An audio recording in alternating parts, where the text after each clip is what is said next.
Welcome, ladies and gentlemen, to Freaky Fast Broadcasting on your Monday night. That's right, the ISRC Truck Series is back for more racing action. After a little bit of a longer hiatus than what the league members expected, Season 6 is now upon us, and the drivers are set up and ready for a brand new season. They've been itching to get back out on track for a while. It's been since November since we've seen the ISRC Lariat Productions Truck Series out on track, and tonight they're going to be tackling one of the bigger beasts for themselves. It's Daytona, it's 90 laps, and the drivers know they want to start this season off right. Can't wait to give you all the coverage again here on Freaky Fast Broadcasting. My name is Sam Dyer. With me is Zach Hall, as always. And Zach, a new season. It's crazy to think we are at Season 6 of this amazing truck series. It is crazy to think, Sam, and glad to be back, man, because we had a little bit of a hiatus, like we said, and now we're back here ready for racing in Daytona to kick it all off. I'm super excited there, as we're going to get to see these guys go all out for sure. They're going to be going all out here tonight at Daytona for the JDF Performance Mods 225. Daytona's going to be a good one. Drivers just finished up with qualifying. That means they are about to hit the track. They've got 5 minutes of warm-up before we officially get to our 90 laps. And tonight's race is going to be a big one for everyone to be watching out for. But also what's going to be great to watch, teams. How are the teams going to work? We've got a couple of them coming out here tonight, and a pretty decent rookie class. We've got a total of 10 rookies that are going to be making an attempt here this season for their chance to see, do they have any speed or fast machines underneath them? And also, Zach, exciting to hear, we've lost, a couple of drivers. Armadilla's not going to be racing here, so we're losing our Season 2 champion, but we're being gifted with another champ, Season 1 champion, the most dominant driver in Season 1. We're going to be seeing Vincent Sora back out on track, but his rival, Mark Whitley, will not be back. So a little bit more help for Vincent Sora, but we go down to trackside. But I got to say, Zach, this is going to be interesting to watch how Vincent Sora, who's so dominant almost 2.5 years ago, how has the rest of the competition that has continued to grind risen up to his level, or will we see that 15 dominate once again? That is, I think, the $1 million question heading into this season. Like, will we see the returning champion of Vincent Sora come out and show what he did in Season 1, or will it take a little time? That's going to be my big question. I know Vincent hasn't been around the sim racing community too often lately. He's been a little bit away, so it'll be interesting to see what he does here tonight on the track. But I'm also interested, like you said, we have 10 rookies, so who of those rookies might shove themselves into that category of trying to go fight for a championship? You never know. We might have had a sleeper sneak up on us. We might not know about them this week, but throughout these next few weeks, we'll get to learn those sleeper names that are people who you never know. They've picked up that pace, and they've come out here in this truck series looking to get it done. I know a lot of drivers are just ready for this season. The schedule looked to be a fan favorite for the drivers. We'll see how the fans enjoy it. I know it is a very climatic regular season. A lot of tracks that are not like cookie cutter tracks that we're used to going. The 1.5 mile courses are kind of left to the side until around playoffs. It's a lot of the tracks that we've seen. Cody Reed's been harping on wanting Gateways back. We've also got a couple of other tracks that drivers are always excited to see on course. And also a track we haven't seen since Season 1, Lime Rock, is going to be seeing that later on this season for the road course. Haven't seen that since Season 1 where Vincent Sora dominated. So there's a lot of excitement and buzz for what this season is bringing. I know the admins are excited also to be back to giving you the coverage here for more Monday night racing in the truck series. It always seems to put on a show, especially here at Daytona. Zach, we've seen so many great finishes. Think back to last season, Christopher Norris getting a win 2 seasons ago, the 4-wide finish that we used for the thumbnail for this race.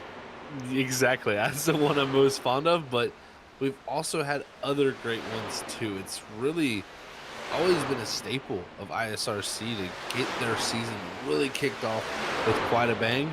So I'm really excited to see who can maybe add their name to a new list of, maybe even a first-time winner, or add their list to a driver who's won the first race of the season. That's definitely some good momentum to have. I know drivers who've won this race in the past have took that momentum into the weeks following and really used it. So it's going to be fun to see who's got it all set up. But I tell you what, one thing we're going to see a lot of is pushing and shoving, because this truck package, Sam, is it's pretty set up well for drafting and racing hard. So I think we're going to have quite a show on our hands tonight with all these trucks out here.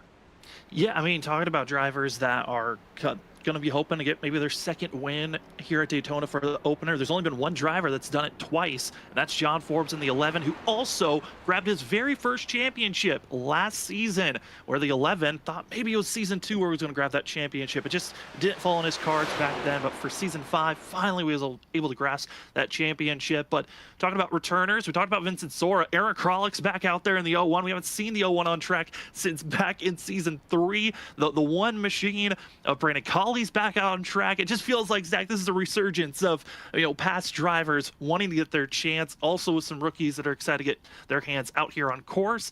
But the practice is over, qualifying's over, the warm-up's done. It's time for us to get ready for a brand new season as the drivers are about to start up and grid up for tonight's race. Everyone's wondering, how do you take the top of the board? Well, there's one driver that will, and Cody Reed is the fastest driver from Super Speedway Racing. We saw it on Wednesday night with the WSSR. Always quick there, but finally able to get up front. This 25 machine, quick, fast, and on top for the pole award. Joshua Kanata, who's almost found himself in victory lane here at this track, going to be starting in second. John Forbes, last season champion, going to be starting in third. Fourth is going to be the season 3 champ of Danny Cochran. Brandon Colley, who's back out on course. The one's going to start in fifth. Ollie Fonseca, it's been so close, 2 seasons in a row for a championship. He's hoping this is the season the 24 can get it done. Going to be starting in 6th place. Eric Krolick, who's back out on track in 7th. The season 1 champ, it's Vincent Sora in 8th. 9th, we find Dakota Moniz, winner of season 1 at Talladega. And starting in 10th, we find ourselves with Noah Steele. Starting in the 11th position is past champion Nick Crawford. Alongside him in 12th, it's going to be the 72 of Brad Delph. 13th is going to be Christopher Norris, last season's winner here at Daytona. Alongside him will be a rookie of Travis Everett in the 13th. 15th is going to go to Malik Kuntz. Along with being a rookie is going to be 16th is Curtis Preston. 17th is going to be Tyler Horn, another rookie here at 18th with Matthew Greathouse. 19th is going to be Justin Malarkey, our own here at Freaky Fast. And running out of the top 20 is Justin Smith. Coming back after last season's part-time running in 21st place, it's the 9 of Justin Campbell. GT Rosari going to be starting in 22nd position in the 14. In 23rd place, it's the 34 of Ryan Ferraro. Tyler Dangler starting in 24th. LeVar Scott, another rookie, going to be out there on course starting in 25th. Mark Morales is going to be starting down in 26th position with Richard Holland in 27th. Another rookie joining with us. Cody Williams, another rookie in 28th. Samuel Garcia in 29th, and finishing out our top 30 going to be Joshua Freed. Finishing out our last 3 though, it's going to be another rookie, Mark Beverly. Max Cost, who's going to be in 32nd position. In 33rd is going to be Jesse Thornock. Back out there on track is the driver that's usually doing part-time. Good to see Jesse out there on track. Now, these drivers did have a clash race this past week, just giving the drivers a chance to run these trucks a little bit earlier on. It actually was the 63 of Max Cost that found himself in a victory lane. We'll see, starting all the way back at the end of the line, saving him that vehicle some space, might get him up front for a potential chance in a win. But Zach, a new season, it's exciting. Cody Reed, his first ever pole in the ISRC Truck Series tonight. The 25 just grabbed. Could very well be the momentum that he needs, and I think the best thing that happens to him along with that, his teammate right behind him, the 11 machine of John Forbes. So they couldn't have planned that much more better. And now I also look at some of these guys like Joshua Kanata, Danny Cochran, Ali Fonseca here.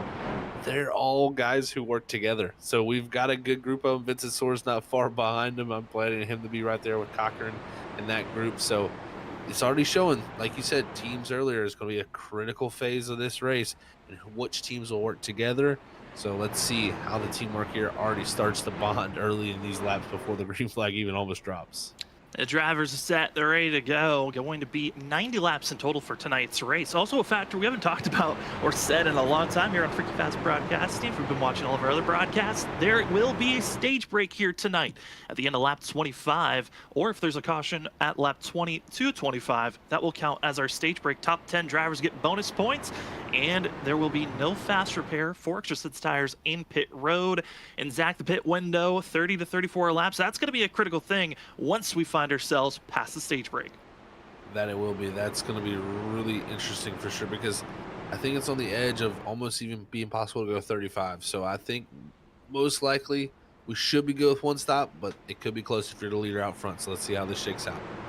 Tonight's race got 90 laps in total. The field is set. It's ready. Pace car pulls off. A brand new year of 2024, a new season. Season 6 begins. Cody Reed, Joshua Kanata take the green for the JDF Performance Mods 225.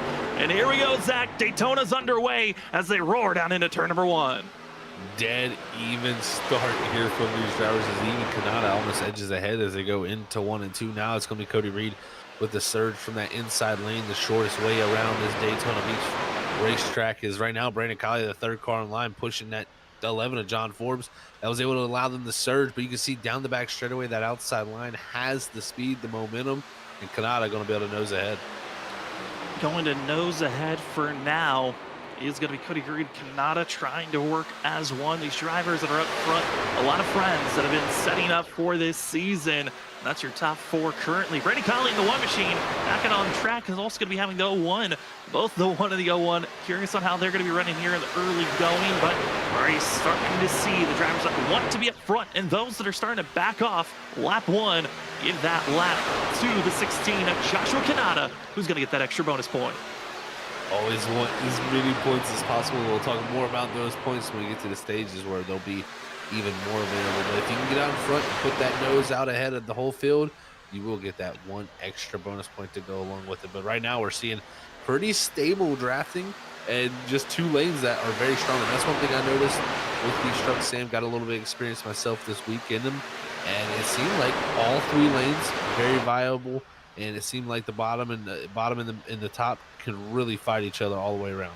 Yeah, it's really about how much are you willing to use your equipment up, using to bump the driver ahead of you, ramp up your engine temps, and risk going for a blown engine. I know drivers were testing that right before qualifying, was what was the true limit of these trucks, so they knew later on in this race, if my temps at this limit, how many laps can I be on someone's back bumper from here on out? The 3 laps in, starting to see Josh Kanata, Danny Cochran in a pretty comfortable spot as Danny Cochran moves up, wants to work with Ollie Fonseca on that outer groove. It was Kanata who jumped down there from that front spot, and I think that's going to be a good call there because of that group. And if you can help it, you want to make sure to get the clean air on the nose. And I think what Cochran was probably dealing with more than anything is an overheating truck. Now he'll have the help from that 24 of Fonseca, not too far behind him. Also have Vincent Sora. So this group lining up well and showing right here they want to lead laps. Ollie Fonseca and that 24 are always going to be a threat to watch out for, but past season champion, it's the 11 of John Forbes, one of the drivers of this season, hoping to solidify himself as one of the most dominant. If you look at the stats from season 1 to now season 6, he's one of the top drivers ever. He certainly is up there in the columns to have that listing. As for John Forbes, he finds himself being up inside of the top 5 in almost every stat. It's crazy to look at the stats for John Forbes, Zach, when you look at the details of the 11, because he finds himself 5th in the all-time starts, 4th in pole, 2nd in wins, and 1st in top 5 and top 10 finishes career-wise. I really think going into the season, I know he's the champion, and this is expected when you're the champion, but I think he's got to be the favorite coming in. He kind of, in my opinion, just watching over all these seasons, because he's been in every single one, his transformation has been impressive because, you know, we saw his strengths early in his career, but I really think last season something clicked for this young man, and I really think we're going to see him really begin to blossom this season and show why he was a champion. Well, I think also it could have helped in the fact that he really started to work a lot more with Logan Clampett, one of the more defined iRacing figures in racing. He certainly, I think, partnering up with Logan helped a lot, and having Logan in his ear as a spotter those last couple of races in the season, I think helped out this 11 a lot for himself, as the rest of the field starting to see a little bit more pressure on the outside lane. More drivers want to get up there with a chance to fight, as dropping down low going to be Danny Cochran. I think giving some space, that 24 of Ollie Fonseca, to cool down those engine temps. Exactly, Sam. He wants to get down there. That helps out the 24, who has to be overheating. But we see it's almost like a conveyor belt. What we're doing here is just dropping one truck off from the top to the bottom. It looks like that might be a truck there jumping out. That's Brandon Colley on the inside lane. Looks like might be feeling that this is about to get a little bit hairy. He feels like, you know, everybody's getting a little bit maybe pushy, and that's a decision you can make early in these things, but you got to do it quickly because I think for his concern, he's dropped off the pace so much that I don't think he'll be able to stay with the pack. No, there is something not right for Golly because he is now fallen off. He's over 1.2 seconds off the pack. The one will lose the draft here. And you hate to see that for a driver that was up front, just decided to get out of the way, and just costly momentum lost. And now for Golly, luckily, there will be a stage break caution again at the end of lap 25. So these drivers will have an absolute caution being thrown. And the fact for the one is you might wish there's just maybe a little bit of a wreck, maybe a caution before that stage break. He's going to need one, Sam. I don't think he'll be able to stay on the lead lap here if we go completely green personally. I mean, it's going to be much, much slower than the field, and that's why I had the kind of scratch in my head is I understand you want to get, out of the harm's way, but you got to make sure when you do that, you don't lose the draft. And, that's the number one rule when it comes to Daytona. But if he does lose a lap, I think the biggest thing for him is if he's the only one to do it, he'll at least get that lucky dog in the stage. Yeah, that's the only thing that he's hoping for at this moment, as drivers are still shifting up and down through the leaderboard. But currently our highest runner of the rookies going to be the 72 of Brad Delph, currently in 4th place, 3rd driver on the outside in the red machine. And Brad Delph, a driver that we've kind of documented a lot in a lot of other leagues. Curious on what the competitiveness is going to be here in the trucks. I know the trucks feel a lot more equal footing, I would say, for all drivers, Zach. A lot more of an easier vehicle to drive. But I'm excited for all the rookies that are coming out to see what speed they're going to have for themselves. And speaking about speed, Vincent Sora takes the lead and try to lead his first lap of 2024 for Season 6. And the 15 will do it. Sora back to where he was before he left at the end of Season 1. I love hearing that. Vincent Sora back to the lead in the 15. It's definitely something we've heard, I think, plenty of times, not only here at ISRC, but many other different races before. So definitely good to see the Season 1 champ back to the lead, and we'll see how he can defend up here because it kind of seems like that grouping of, it seems like Cochran Sora Racing and the team of Ali Fonseca, Joshua Kanai, those teams are really starting to work together, and they've gotten themselves hooked up. But that outside line didn't make it last for too long because I think Cody Reed and John Forbes, they want to get something going too. Yeah, you're trying to find your alliances, and they certainly have right now. Teammates going to be working on the outside. Cody Reed, John Forbes, needing another driver maybe to get in line and work with them, and bouncing to that second line. Going to be Christopher Norris trying to close in the gap to his teammate. That's Snowy Desert Racing all up front, except for Nick Crawford, still mired back in the middle of the field. He's struggling to find his pacing and where to place himself, but other drivers are on the charge. You've got the 5, Dakota Boniz. He won his one and only race back in Season 1 at Talladega. Very strong at super speedways is the 5 machine, but currently staying on the inside row and waiting for his chance to pounce. And right behind him, that's where we find Nick Crawford. Yeah, these guys sitting right here, kind of just waiting in the back of this first group that's double filing. I like this positioning. It is also a dangerous spot, in my opinion, because you can still got a good bit of trucks behind you, and really the mayhem that is right ensuing in front of you. But not too bad sometimes to ride right here. This is usually a pretty good spot as long as we can stay clean and green right now. Nobody's really elected to get too aggressive yet, Sam, so I'm not surprised that we've stayed caution-free so far. Yeah, majority of the field still in this lead pack. Only driver that's off the pace and off this lead packing and where they're at is Brandon Colley, who finds himself being 23 seconds off the lead group and running about 15 to 20 miles per hour slower than what this lead pack is running. So going to be finding himself going a lap down, most likely in the next 3 to 4 laps. But other drivers that we're seeing on screen, we have the 9 of Justin Campbell, did part-time racing, joined late during Season 5. Hoping for a good run and good showing for maybe a playoff push. I know this 9 machine can be very strong at other racetracks that we go to. Other driver to watch out for, the 06 LeVar Scott. I think it's another driver. Those the 06 and the 9 machine, those are probably the 2 top rookies, and I'm curious on how well they're going to perform this season, if there's going to be threats to go for a playoff push. That's for sure, too. I think notable for me also, I surprisingly know a few of these rookies who've come in, but I think you got to watch out for the likes of like a Curtis Preston, who's back in 27th right now, and even a Travis Everett. I know they come in with a team of GT or Zari on them, so I've seen those guys before. They're definitely quality drivers. We'll get to see if they can put themselves up in the mix, such as GT tends to do on a week-in-to-week basis. I'm looking at the ticker board. The faces that we're used to seeing up front, all up there battling, swapping back and forth, kind of doing their own thing and making sure to minimize and kind of minimize, maximize their engine temps to stay up front. The back half of the pack, a lot of the rookies, all trying to feel things out. What is this field going to be like? Because the ISRC Layer Art Production Truck Series, you look at the past. They've ran at this track 5 seasons.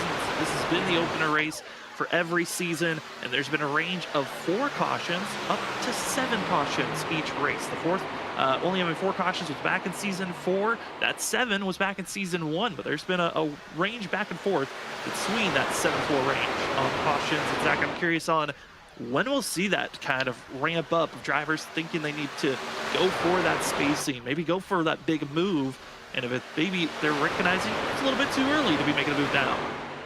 I think the stage break. I think you're going to start seeing this really start to ramp up here pretty quickly, actually, because we're nearing that stage break, folks. People want those points, man. They know that they're valuable. It could literally be the difference between you making the playoffs or not. That's how close this field, I think, is going to be this season. So, got to go out there and grab as many points as possible. I think you'll see a few more guys get a little bit aggressive here, trying to go out there and grab those stage bonus points. Trying to get those bonus points the best that they can. 14 laps in, about to be the start of lap 15. And our stage break caution will be thrown at the end of lap 25, where the top 10 drivers get bonus points. It's weird saying that phrase. It's been a while since we've gotten to call a stage break, and bonus points on the line in the middle of the race besides leading the lap or leading the most laps. And the field is starting to figure out where do you want to place yourselves. That cutoff driver currently would be the battle between Malik Kuntz and the 8 of Noah Steele, back at 10th and 11th, side by side with one another. Everyone ahead in a pretty comfortable zone. Everyone behind, who might think about going 3 wide. As the rest of the field, some of our biggest movers right now, going to be LeVar Scott up 13 positions, and Max Koss talked about how he won kind of the stage, not the stage, but the clash a week ago that the drivers put on to get ready for this race. Max Koss only back in 17th, but up 15 positions from where he started. Doing a great job already early after winning the clash. So showing already the prowess to draft and, getting himself in position to possibly go fight for stage points once again. So I think when we get closer, you'll see that third lane start to happen. Somebody's going to take the willing chance to do it. And the question's just going to be, who will it be, of course, is watching Christopher Norris here in the 38 machine work that top side. He's got his teammate John Forbes up ahead of Ali Fonseca, who looks like they're trying to push ahead of Cody Rieger. Trying to make the push. Where do you want to go? Ali Fonseca trying to make that push aggressively moving forward. As the field continues to stay side by side all the way through. And this field, again, waiting for the end of this stage where you want to place yourselves. And talk about drivers that have made some big moves going forward. Most of the drivers inside of our top 10 have been drivers that qualified inside of our top 10. Only drivers that are outside, that qualified outside, have moved into the top 10. Could be Malik Kuntz, who qualified in 15th, Brad Delph, who qualified in 12th, and Christopher Norris. Both have been trying to make their way forward. Drivers that have decided to give up a huge amount of time. Travis Everett, Curtis Preston, and also GT Rosario, who've decided to just fall to the very tail end of this pack, which giving up on stage points, I think for some, they're thinking, let's just get to the end of the race at this moment. That they are. I completely agree with you there, Sam. They're trying to just hope for something to work out in their favor here as the race goes on. Is looking at Matthew Greathouse here in the 51 machines. He's up that inside lane, another rookie here in the top 20 right now, just outside of it. But one thing I'm worried about, we're just about to catch Brandon Colley here, folks. So it's going to be one lap 17 here of this lap. And, I mean, it's only like 10 laps after he dropped off the pack. So it just shows you how fast you lose the field and get lapped here around around almost a 50-second lap. And here we go. Going to be moving up that outside lane. Drivers trying to give spacing. When a driver goes to the outside, a little bit more friendly, I would say, for the pack. They don't really have to move that much inside. That what was the outside row moves to the middle, and just have to state everyone's P's and Q's and not cause any calamity. That's the one slowly falls back, but also getting assistance from the side draft. This one should be able to stay in group line and stay with this grouping.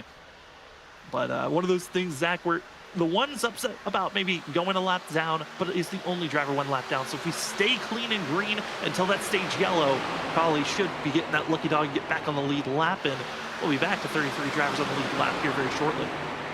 Yeah, I completely agree. And I think his big focus here, watch out for wrecks. You can't get involved in any wreck, even if you are that only car one lap down, folks. Here in iRacing, if you're involved in a wreck, you get an incident point during that yellow flag, such as going off the track easily, which can be very easily happen here at Daytona, trying to miss stuff. You see these guys starting to stack up right here around the one, but that's all it takes, and you lose that lucky dog, and all that work he's done will be out the window, and then there'll be trucks damage that could possibly put more laps down.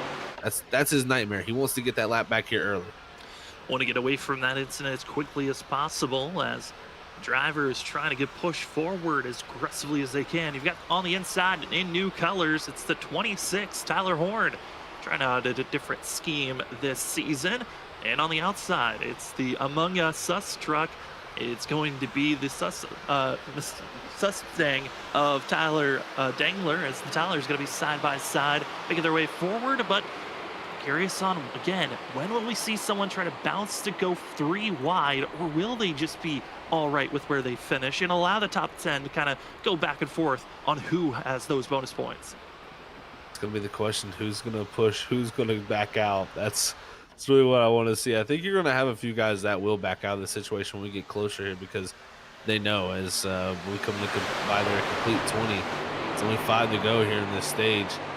If you're going to start making something happen, it needs to be within the realm of about the top 20. And right now, it looks like everybody from there going back really is stacked up. So let's see who's the first to step out and take a chance against the wall. All the drivers from 26 up to the lead, all within 2 seconds of one another. But if you make your move now when you're all the way back in 26, you will have time to make some big moves, but you have to be quick, efficient. The drivers up front, they're waiting to get that one to go before the stage is done. Again, it's at the end of lap 25. Top 10 drivers get bonus points. If you win the stage, you get 10 bonus points. Second gets 9, third gets 8, continues to drop down by 1 until you get down to 10th, where you only get 1 bonus point. You're outside of the top 10 stage break. No bonus points for you at the end of the stage, and drivers are getting on top of one another. And Zach, the weather conditions as they're up, the wind, that's probably one of the bigger factors that we're seeing right now. It was up to 10 miles per hour, now falling quickly to 7 and maybe even below that. And if that wind is climbing up and down that aggressively, could be something to watch out for once they exit and enter these corners. But for now, it's looking perfect for some nighttime racing. That it is looking great with the weather conditions, but that wind can play a tricky factor. And look at the move here. The 24 moves up to block the run from the 06 and the 9 coming. And here we go, folks. This is going to be fun to watch. 3 wide coming to the line, and it's going to be 3 laps to go here in the stage. Is it too soon to go 3 wide? Well, they don't think so. 3 wide, 3 laps to go before the stage is done. And your leader on the outside, going to be Ollie Fonseca, hoping for some help from LeVar Scott. Then in the middle, it's Vincent Sora with John Forbes, and a lot of help from Snowy Desert Racing. Inside row, though, it's Cody Reed, Danny Cochran, trying to help and assist its teammates that aren't really supposed to be helping one another. You'd think they'd be swapped for the middle and inside row. Instead, how do you want to help out? Maybe your rivals, alliances, still 3 wide, jostling, bottling, but they hold it together off the exit of turn 4, heading to 2 laps to go before the stage is done. Can they keep this together is going to be the huge question. And I think everybody right here just trying to get any little bit of points they can. They know this is a perfect dash right here down to the end of this stage to see what you want to have when you come down to the end of this race. This is a great learning phase for all of them. They just don't want to use that learning phase to get ended up into the wrecker. And you can tell a lot of drivers backing out. The grouping that is all in our picture is 13 drivers for 10 spots. Where can you place yourself without getting involved with a wreck? Another big thing you got to be thinking about. These drivers have no fast repair. If you get caught up in the big one now, you might not be racing at the end of tonight. as Cody Reed staying down low, Vincent Sora in the middle. John Forbes has now slotted himself to that outside row. Let's go to see how Vincent Sora can he hold off the threats of the drivers that have really stepped up these last couple of seasons of Cody Reed and John Forbes. As we come across the line, it's your white flag before the stage is done. Here we go. It's the dash to the end. Oh, and they're wiggling. Good contact. Woo. Close action, but they hold it together. That slows up that inside line. But the middle line is Christopher Norris pushing Vincent Sora for everything it's worth. But which lane's going to work better is the question. Can Cochran push Reed better? Is now they're going to drop down. Looks like Fonseca, he's gave up on Forbes, and he's dropping low. And dropping low, these drivers can make moves under the yellow line, but when you come back up, it's up to how well you can move up. You are not just gifted to get back out on track, and it looks to be Cody Reed for now, our pole sitter, trying to maximize his points as the 25 staying up front, but the run on the outside, Christopher Norris, Vincent Sora, they're coming for a last lap dash. As they cross the line, they wait for 10th place to officially cross, and that'll be the yellow flag out. I believe Cody Reed had the finish. Cody Reed, pole setter, doing it when the time is needed up front. Man, oh man, that's a great way to start the season, Sam. First pole position, and then back up the stage with that pole position. It's looking like a bright night for the 25. I know Cody Reed coming into this season, I think he really felt like a big threat was lingering behind was going to be watch out for Mark Whitley. Mark Whitley is not here this season. And once Cody heard that, thought he was going to be the most comfortable to go for some wins. Well, it'll take the stage as the drivers are slotting into their proper positions. As you see where the points will line up. Cody Reed going to get 10 bonus points for winning the stage. Vincent Sora going to be finishing out in second at their stage break. Danny Cochran third. Fourth goes to Christopher Norris, Ollie Fonseca, John Forbes, Malik Kuntz, Joshua Kanata, Nick Crawford, and LeVar Scott going to be your top 10 currently there. As I believe the 10th place position was a fight between Tyler Dangler and Scott, and it's going to be going to the 06. What a run it was. We'll talk to our stage winner after they finish up this pit stop. But Zach, 25 laps in. I mean, they played a lot more nicer than I expected until those final 5 laps come to the end.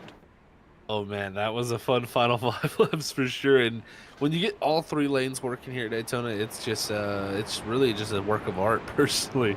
And it's got me even more excited for the end of this race because you're not going to have those drivers that were backing out of the situation as much because they know it's coming down to the checkered flag and not just stage points. As the drivers enter into pit road, also of note, Brandon Colley will be gifted the lucky dog position for the 1 machine. So he'll get back on the lead lap. 33 drivers will be back running for a chance to win here this evening. As all the drivers enter into their boxes, Cody Reed's got to be feeling very confident after that type of performance up front. Also seeing his teammates working so well with him and the drivers around. Having Christopher Norris, John Forbes, Nick Crawford, and the lines really is working out proper. But a fight to the line, that was close. Christopher Norris, I think with a better launch, a 38 is going to take the lead as they exit out of pit road. Great launch from the 38. And he came from a few positions back, so interesting to see someone like even like Vincent Sora, who's back in 9th right now from 2nd. So little different things on pit road, or maybe little mistakes is what add up sometimes. Well, as we are done with the stage and they're done with pit road, let's pull in our stage winner. See if we can cue up the 25 of Cody Reed. Cody, it's Sam and Zach up in the booth. You got us? Yeah, I got you guys. Well, Cody, you get your first ever pull in this series tonight, and then you find yourself being the stage winner. How are you feeling? How's that truck feeling after those first 25 laps? I mean, it's Daytona. Anything can go wrong, but I feel pretty good about super speedways. First stage went pretty well. Kind of was helped out by the shenanigans happening on that last lap. But I will take a stage win. You know, already got the most points at 8-1 in the league, so I'll also take that, even though it's not even halfway through the first race. But I'm pretty excited about that. I think if just me and my teammates kind of stick together, I think we're all up in the top 10. I don't know where Nick is, but we're all near each other. So as long as we're by each other, I think we have a good shot at winning the thing. So. Yeah, Cody, I tell you what, that's kind of where I was going to hit at, man. Is you got all of your teammates here in the top 8, like. What do you think it's going to take? Do you know, like, because the other teams are teaming up out there, it looks like, too. So how do you feel when it comes down to the end, how y'all are going to stack up? Well, I mean, anything can happen. We've had races like this before where SDR will just like dominate the first half of a super speedway race, and then something goes wrong, like there's a wreck in the front of the pack, and like half of us are taken out or something like that. But if nothing like that happens, I think there's a very, very solid chance one of us wins, and we can all like finish, like have good finishes and everything. And that green stage was pretty nice, so hopefully this stage can go pretty green as well, and no problems happen on like pit cycles or anything. That's also a big weak point for me especially, but a lot of times with my team we'll kind of get lost from each other after pit road, so hopefully that goes well if we do go green the whole way. Yeah. Well, Cody, we'll send you back to your team, but good luck and congratulations on becoming the Morecast stage winner here tonight. Yeah, thank you. As we move on from talking to our Morecast stage winner again, go head over to @Morecast on Instagram for the variety of NASCAR content, including diecast, memes, and iRacing. Also, go check out Morecast on YouTube for diecast reviews and NASCAR discussions and more. Again, go check out Morecast today, and that will be your Morecast stage winner going to the 25 of Cody Reed, who also is going to be your pole sitter here tonight. Zach, the team seems set up. They seem excited. Any final thoughts before we get ourselves back to green flag racing? Well, you heard it from Cody right there. Team racing. And that's not only going to work out for how you're going to push together, how you're going to work together, but their team strategy. That's what I want to be interested in here when we come down to the end. I think if you can get to that 30 to go marker, you're going to be set up to make it all the way to the end. Let's just see if they can stretch it that far, though, Sam. Christopher Norris, one off of pit road, so he'll be the control vehicle for the JDF Performance Mod 225. Back underway here at Daytona, the ISRC Lariat Production Season 6. Who's going to get the win? There's no more stage racing. It's all about who crosses the line at the end of 90 laps. Here we go. Christopher Norris, Ollie Fonseca going to be in line. Cody Reed left on his lonesome in that outside groove. The timing just didn't line up for them, and instead, we're going to see the teammates kind of all jostled around with one another. That they are jostling all around right here as it's coming Norris, like you said, up front with Ali Fonseca in second. It looks like he has a little bit of a connection issue or a blip there for a moment, but the outside line was falling back, but they seem to be recovering after Reed finally getting some help from behind. Finally able to get some help as 33 drivers back on the lead lap. Now it looms on who's willing to be aggressive, because you know that it's all about getting to the end of the race. Also, the fuel window we were given was around that 30 to 34 laps, so that puts this race from here on out into a one stop. Where do you want to even think about making that stop, though, is going to be the true question. That is going to be the real true question for sure, Sam. I like that lap 60 marker. If you can get there and stretch the fuel out, 30 to 32 laps, 30 to 34 laps, you can do 32, you'll be able to get there. So we'll see if they can make that margin last, as now Reed going to jump down in front of his teammate here of Christopher Norris, and not too far behind we'll even have the 74 of Nick Crawford. So Snowy Desert Racing right here showing out. Showing out as also other drivers already trying to think about maybe going 3 wide deeper in the field for a quick second. As some drivers also of note decided to top off on fuel before we went green. When they were getting the 1 to go marker set to pull into pit road, there were about 8 drivers that were part of that column being led by Justin Campbell, and also having Aaron Kralik and the rest of the drivers from 27th back to last, all topped off on fuel. So that's going to be interesting. Yeah, that extra lap, how is that going to help out these drivers later on when they think about maybe stretching a lap later or maybe sooner? They'll think about pit road and saving maybe that slight bit of time. But up front, it's Malik Kuntz leading the way on the outside, the 98 driver that's hoping to get himself back into victory lane. He's done so once. He wants to find himself up there again. That win was back at Dover last season. And Malik, the first season, season 4, it was all about, great performances in the beginning and then falling apart at the end of the races. Last season proved that he could be a lot more consistent and was a major threat in the playoffs. Curious on what Malik we're getting this season for that 98 machine.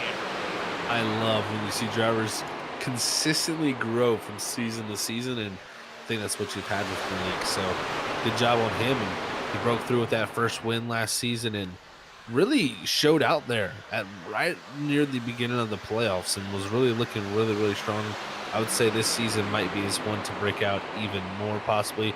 Then you have the likes of even some of the guys we're showing here on screen. We'll see how Justin Smith, his arc goes. Tyler Horn, some of these guys who are returning to back once again to see if they can continue, just to get better and up themselves, because this league, each and every season, we know they up themselves. They certainly do, and I think for Justin Smith and for Tyler Horn, they're kind of hoping to have the Christopher Norris, Cody Reed, you could say, type of evolution in their driving styles, where those first couple of seasons were really rough. They were struggling to stay out of trouble and hoping to find that little bit of extra speed in a track like Daytona where everyone's got a chance. I think ultimately you're just hoping, if you've had trouble in the past, just survive to the end. Hope that you stay away from the big one that we're expecting to happen at some point. When you head to Daytona or Talladega, these super speedway-like tracks, it's not if, it's when is the big one going to strike. And for these drivers, it could strike at any moment now. It could strike when you're thinking about going into pit road, or like most of the time, it's on that last lap where you go from thinking you got a chance to win the race to parking yourself, not even able to cross the line. Exactly. Like, you could, the thing about Daytona, man, you could sit here, lead all 89 laps, come around turn 4, get caught up in a white flag incident, and you could finish dead last on the lead lap and really feel like you accomplished nothing all night. So it is very, very easy to come out of here with just sad thoughts, but it's also easy to come out of here with happy thoughts. So you always want to leave Daytona with at least some type of, a grain of salt to take with you, so when you get to that next race, you know what you can build off of. These drivers trying to make their way forward, starting to see some that were being patient in those first stage, now starting to show that they want to get up front. The likes of Curtis Preston, as well as seeing GT Rizari trying to make their way forward. These were drivers that were lingering all the way in the back half of the pack, and now in the middle of the group, in kind of the danger zone, you could say, where there's not a lot of escape zones to move towards. And also back here, surprisingly, Joshua Kanata and Vincent Sora, they were up front inside of our top 8 for most of that first stage. That they were, and they're starting to drop back here a little bit, get right in the mix. And like I said, others coming up through the 4, Curtis Preston, GT Rizari, some of their teammates here getting into it. But look at this. This is going to put it 3 wide here, too. I think that's the 06 of Lamar Scott. He's got stuck up there, but looks like he'll have Justin Campbell possibly to look to go with. But looks like they might just have to slot back in line behind that outside group. And those 2 drivers have been willing to go 3 wide to get by 1 to 2 drivers. And then if they don't see the opening, they fall right back in line. But looks like they're waiting for a little bit of a checkup and then maybe take a position or more on that 3rd groove and then slot back and make it 2 wide once again. But they're just not able to get by the 14 machine, GT Rizari. The wall is just too thick. The momentum not strong enough as the field continues to stay side by side, but a little bit more defined, feeling a little bit more willingness to go 3 wide now. There's the run that it looked like Scott and also Campbell were waiting for. They're going to be pushing it 3 wide and moving forward. Willing to do it and willing to risk it for sure is that group. Is the 06, man, I can tell you what, he had the right rear leaning on the wall there coming into the tri-oval and almost out of the tri-oval. So got to be careful there, but look, they were able to push around that group and jump a few spots. So they're doing it to good avail. Maybe the 9 and the 06 have got some figured here as more drivers look to cover that off. You see the 6 drifting. I think also it could be maybe a feir factor that they're throwing out of, hey, we're willing to go 3 wide. Are you going to back out and give us a space, or are you wanting to stay 3 wide? And a lot of other drivers that are in that middle row deciding, no, you know what, we're just going to back out, take that position, move forward. We'll wait to fight another day as we inch closer and closer to the halfway of tonight's race to continue to stay 2 by 2 as we will take our first commercial break of the night. You've been watching the ISRC Lariat Productions Truck Series. It's been a fun one so far. Currently, your top 5 is going to be Cody Reed, Malik Coates, Christopher Norris, Nick Crawford, and Ollie Fonseca. It's been a pleasure. You've been watching the JDF Performance Mods 225. We will be back right after this for more Truck Series action.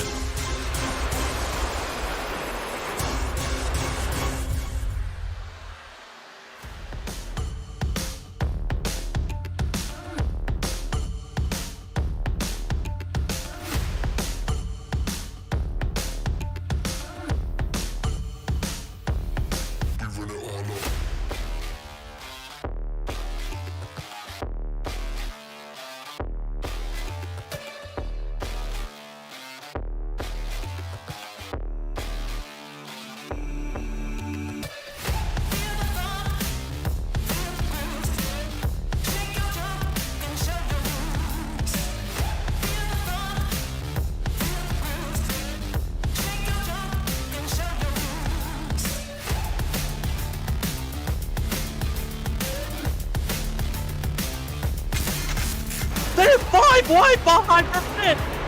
Oh my, the 5 wide here, this ain't gonna work. They make it last, bumping and banging to the end. They're beating banging for the lead. Sora still with the shot here, coming off a 4. That's it. It's bottom line, here it comes. Oh no, Carter gets wrecked. It's gonna be that Nick Crumford. The 74 gets through somehow, and they just completely demolish one another. Trinity driving down low, drifting up, trying to be the stealer. Here he comes, Cedric Hunter. He does it. He steals it. But he somehow drove it into the corner to wreck him. Oh, they wrecked.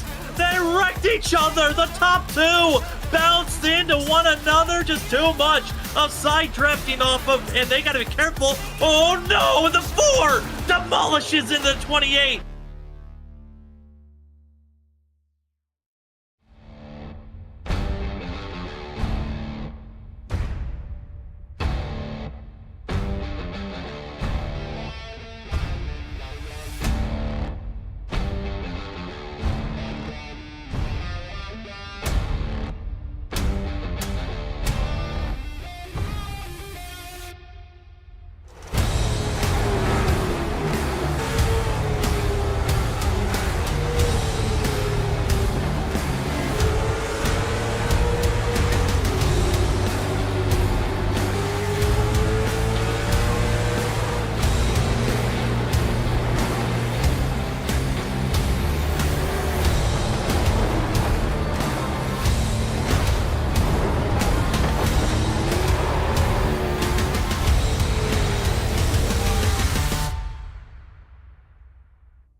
And just like that, driver into the wall, and our first caution of the day is out. Justin Smith getting a little bit too antsy on the outside with LeVar Scott, and both drivers collide. They almost timed that up perfectly. We're coming back from commercial, and the yellow flag is here. And in an instant, one of our drivers is out of this race, and honestly, perfectly timed at that wreck. I thought we were going to see a much bigger wreck happen, but Zach, as we're looking at the replay, just drivers were searching for space and speed, and LeVar Scott side drafting with coming up to the 6, got too close and taking out the 6 and the 06. Yeah, and even looking at that just a little bit more myself, that was unfortunately a good bit of net code there, guys. It's something I think has been plaguing Daytona here these past weeks. I've watched a few races, and it just seems to be not in the greatest state right now for sure. And it just seems like right here, you're going to go through the corner. The 06 is going to come down. The 6 is going to come up. Yeah, right there. You see no touching, but just the cars, the bubble of the cars overlapping. And it's tough to see, Sam. And, man, that's unfortunate because that 6 is complete. I mean, he's completely destroyed. Like, the right front's broken. And he's got that required damage flag along with the 06. Yeah, Justin Smith, engine's gone with the smoke pluming out. That is a sign that it's over and done for Justin Smith, which for a driver that was, again, hoping to turn around the start of this season compared to the way that it's been the last couple of seasons. It's not the way that he wanted it to start. And LeVar Scott, the very risky side drafting that the 06 had been doing all night long, finally bit somebody, and as well going to be taking the 06 with them. But I think for LeVar Scott, his required damage won't be as critical as Justin Smith, so the 06 should be back out there on track after spending a little bit of time on that required damage. But that's got to be frustrating for Justin Smith. Again, an innocent victim to netcode and just aggressive shot side drafting gone wrong. That's really all it is, Sam. It's tough because, you know, you do that to certain people and you get away with it. and then you do it one time and then it just bites you, and it's tough because you want to do those things. You want to side draft. You want to be able to use those great features that we have with these trucks, but sometimes it's a little too dangerous to do. And you play with fire, they say, you get burned. And unfortunately, I think a few guys got burned right there by just guys just being a little bit aggressive, and internet issues coming into factor. And it's just what you're going to deal with when you come to online racing. But luckily for our sake and for a bunch of the field's sake, only two of the two guys who were majorly involved in it were the ones that stuck together involved in it. Yeah, inside pit road, got Joshua Freed, Lars Scott, GT Rosari, Justin Campbell, and Justin Smith going to get repairs done. Also, other drivers that got some slight repairs done.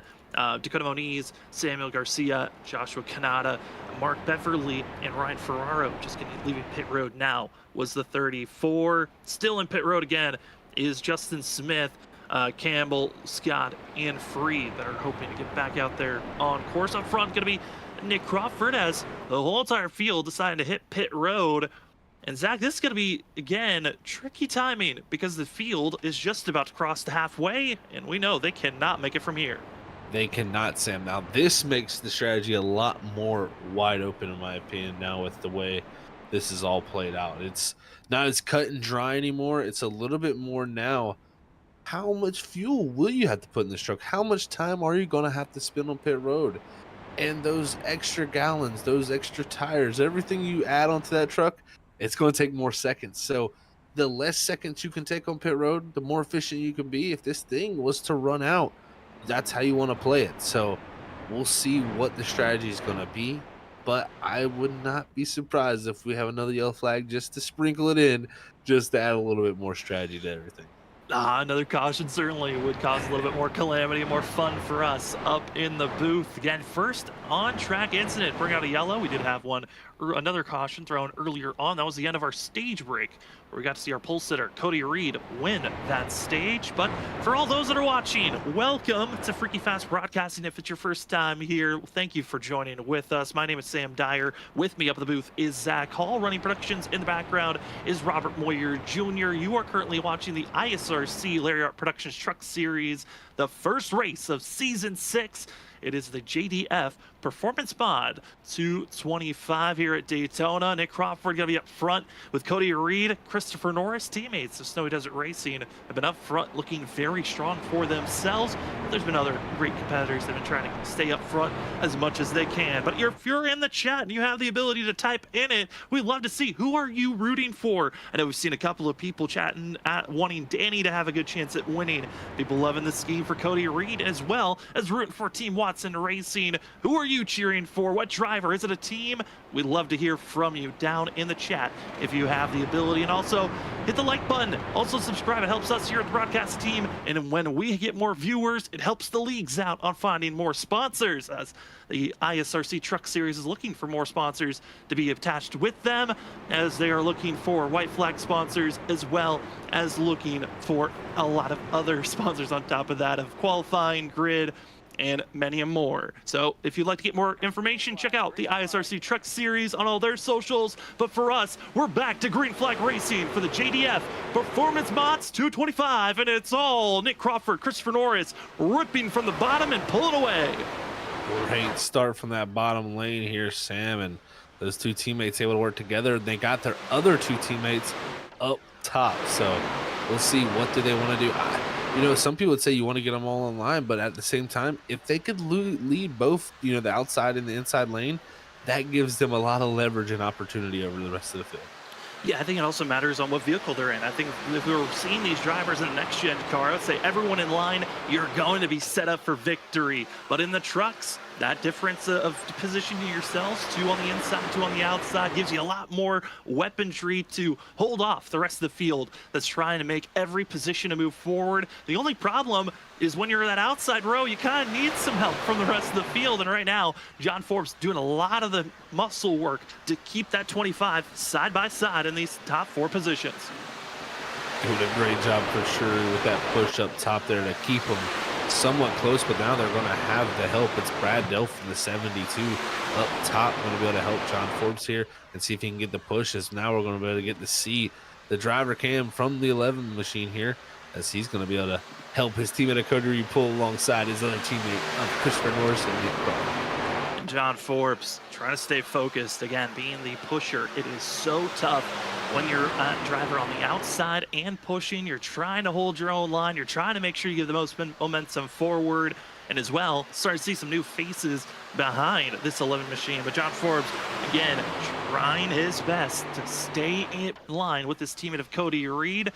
I gotta say, Zach doing a great job at this moment, as well as enjoying his 3-monitor setup that he is able to at least see everything around him.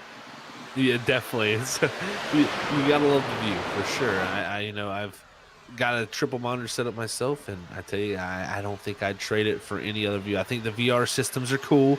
I definitely think those are a really immersive way and a different way to feel it. But I think if you're looking for the most tried and true way, I think the way John here has it is the way to go, folks. Is definitely good to see these drivers' different setups and just what it looks like from inside their view of what we're getting to see from our virtual side of things here. Yeah, getting to see what's inside the cockpit. Not exactly what the drivers are seeing, but, in a way, the lack of visibility that the drivers have, as all that John Forbes is seeing in front of him, driver to his left, a little bit of a wall on his right, and all Cody Reed in front of him, as the 11 machine continues to try to muscle his way forward, and the field recognizing we're officially into that second half of this race, but still knowing that we have one more pit stop to go here tonight. This is coming down to that crunch time motion of, all right, now we got to think of the math. Do we want to set up coming into pit road for the official end of this race, or do we want a couple of extra laps to come into pit road just in case we need overtime? Because Zach, looking at the past races, overtime has been needed for 4 out of the past 5 super speedway openers here at Daytona. The drivers know they want to have maybe a little bit extra fuel for later in the race. Well, if you're a betting man, those odds are with you. So, yeah, you definitely would think it's going to be coming, right? So, I think you got to prepare for that, at least mentally. At least keep that in mind, not only mentally, but I think with strategy also. You can't just come down here exactly when you can make it to the end of this race. You need to have a little bit of buffer room.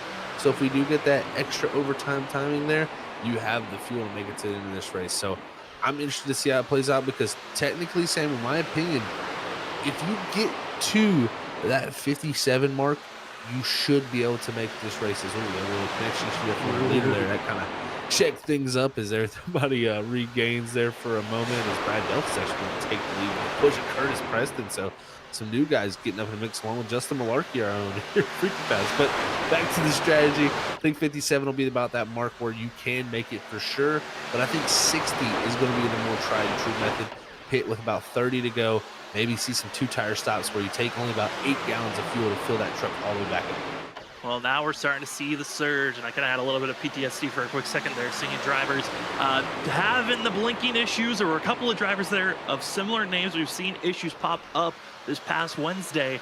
So I was a little bit nervous, but luckily everyone stays connected. We're seeing the rookies now showing their faces up front. Curtis Preston, as well as Brad Delph, seeing Justin Malarkey up front. Travis Everett making some moves. And a couple of other drivers were thinking about 3 wide, but backed and fell in line. But that outside row, all drivers that have learned each other's tendencies in the back for these first 40 laps, and now say it's go time on the outside. That is go time for sure. I love seeing this up here, Curtis Preston, a new name. I'm really interested in what this 4 can do, man, this season. I've seen him before, like I said, folks, in other leagues, and he's really, really impressed me with his speed and his knack for just knowing how to win races. I'm not saying he's going to come in here and win races, but I think he's going to contend for race wins for sure. So definitely keep the 4 in your mind when it comes down to the rest of the season. I think you definitely got to have him as one of those rookies maybe that has a shot. Yeah, and when trying to join in the ISRC Layer Productions Truck Series League, there are minimum and maximum iRating caps when you first initially join the league. You have to make sure that when you initially join, that you have an iRacing minimum of 1.5K iRating, which is your ranking that you get when running official races in iRacing. That's away from league racing or official, away from hosted races. And then you have the maximum I rating of 4.5K. And a couple of these drivers close to that 4.5, and Curtis Preston, one of those drivers that's in the 4K column, but kept it below the maximum. So again, like you said, excited to see what speed the 4 has for us. We have officially lost our first driver here this evening. LeVar Scott has called it a night for himself. Still in pit road is Justin Smith. And on the lead lap, 31 drivers, and last on the board going to be the 34 of Ryan Ferraro. Up front, still Curtis Preston, and seen as well Brad Delph, 72, outside lane. We know Brad Delph as well. Seen him in a lot of leagues that we've covered here on Freaky Fast Broadcasting. Oh, yes, we definitely have. Definitely for sure. Brad has been part of many different leagues. So great to see him come over here at ISRC. And that's one of my favorite things about doing this, Sam, is seeing drivers from really the Freaky Fast broadcast transfer from league to league and get to go out there and experience all these different amazing leagues. As Delph trying to decide if he wants to be in the middle or the top. That almost ended up in tears there, as Irizarry is going to push the 9 and Justin Campbell around the top of these guys. From 8th almost to the lead, GT Irizarry, Justin Campbell, they have figured out their own pacing with one another. And it was Campbell and LeVar Scott that were having issues trying to get around one another, and GT Irizarry going to pick up the 9 machine and say, let's go, ripping third lane, just as we are crossed into the halfway of this race with less than 45 laps to go. This field is saying it's go time, as now Brad Delph bounces it that outside row. The movement, this is sign, Zach, the big one's looming.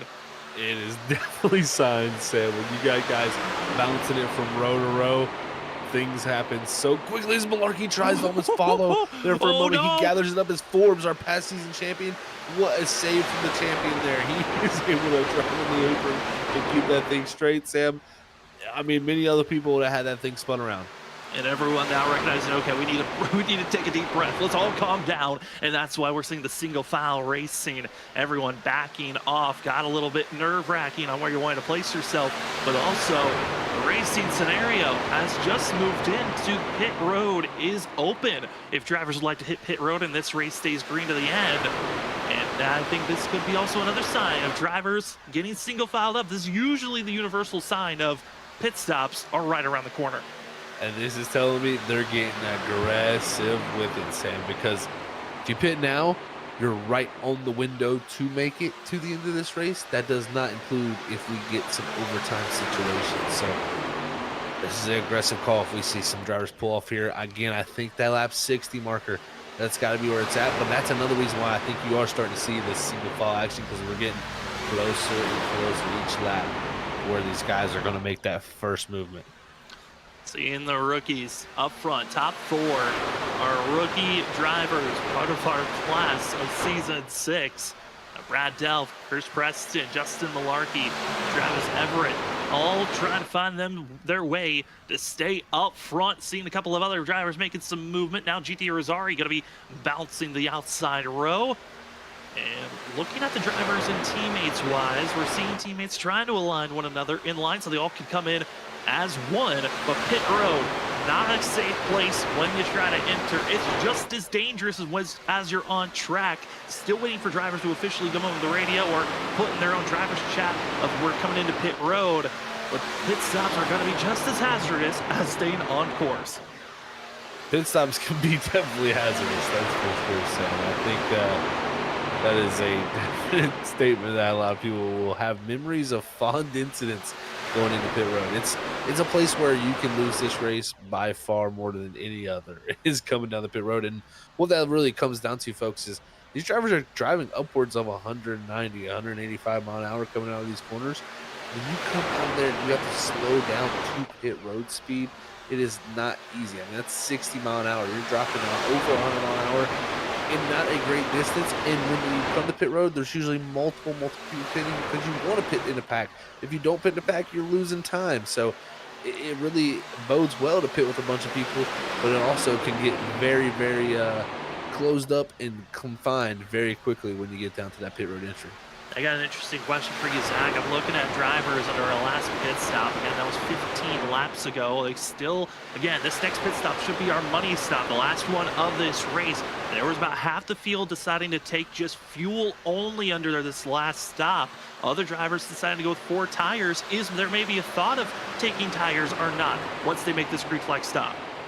I think you're going to see 2 tires. You got to see at least 2 because did the math, did the calculations. If you pit here at 60, you've burned about 8.2 gallons of fuel.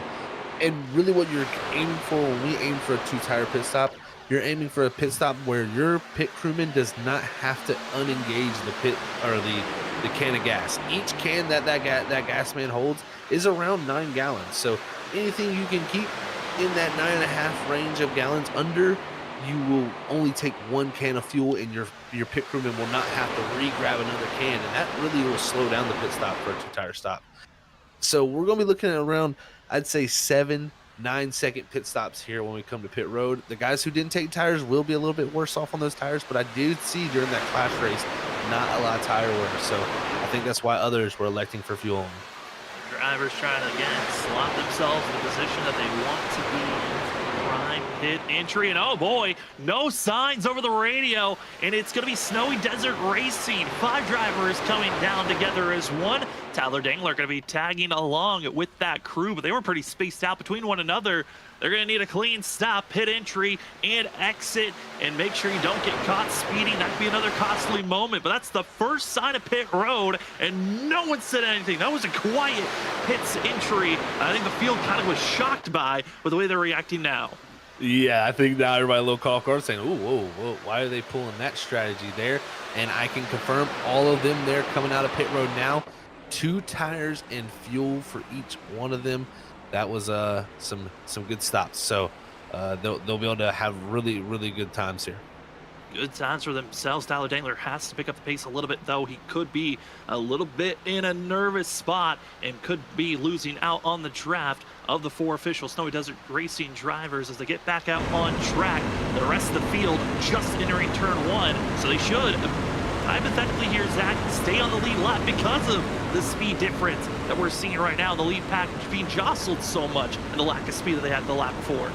Exactly, all jostled up is them for sure, and this group is already in 3 and 4 here. We see with Dingler just trying to grab back onto the draft, but Delph leading that pack into 3 now. They have the gap that they want, at least to where they should be able to hang on to this and have the speed to be able to hold on. That's going to be the big question. Can they push well enough, Sam? If you don't make the speed that big pack does, you're going to be struggling. But here comes more to pit road. Looks like the 9 of Justin Campbell leads them down, but this one's going to be a busy one. This one is going to be the busiest so far. Over 12 drivers entering pit road, and there's slight contact between drivers. Cost and Eric Kralik make slight contact, able to keep their trucks pointed straight. But Max Cost is costing himself. Overstepped his pit entry, had to back up. That is massive cost of time for the 63. Rest of the field that just came to pit road, they're leaving now.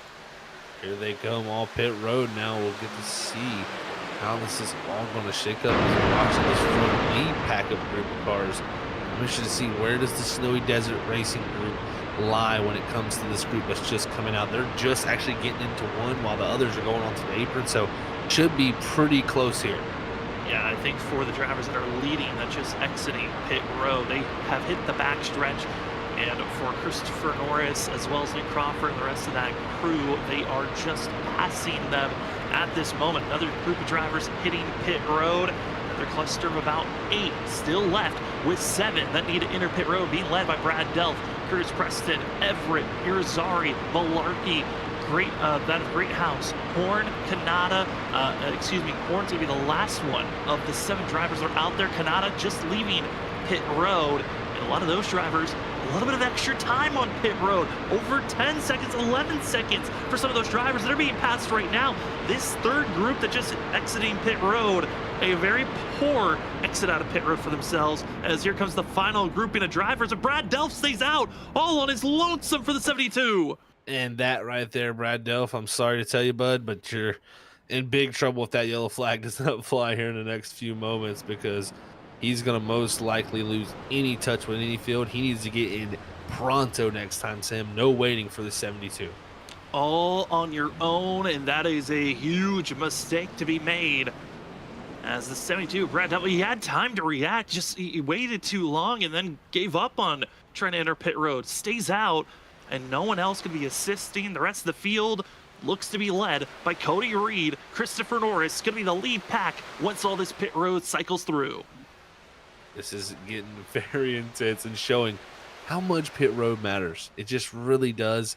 And you're going to see here, Delph, he's not going to waste any time coming to pit road. And yeah, like you said, it's going to cycle it over. Cody Reed immediately to the lead. And what a job by this front group of cars, or trucks, sorry, folks. This is going to be the group that battles if we stay green. If we stay green, it's 10 drivers that are in this lead pack that are hoping for a chance to win.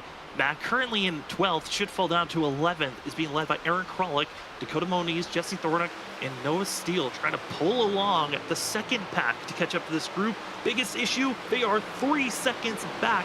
See from the difference between 10th and 12th place. Cody Reed, the leader, it's about 4 seconds is the difference. So there's a lot of work to be made. If you're Aaron Krolick, Dakota Moniz, and Jesse Thornock in that second pack, they need a lot of help and a lot of great pushing to catch up to this lead group that you see on screen.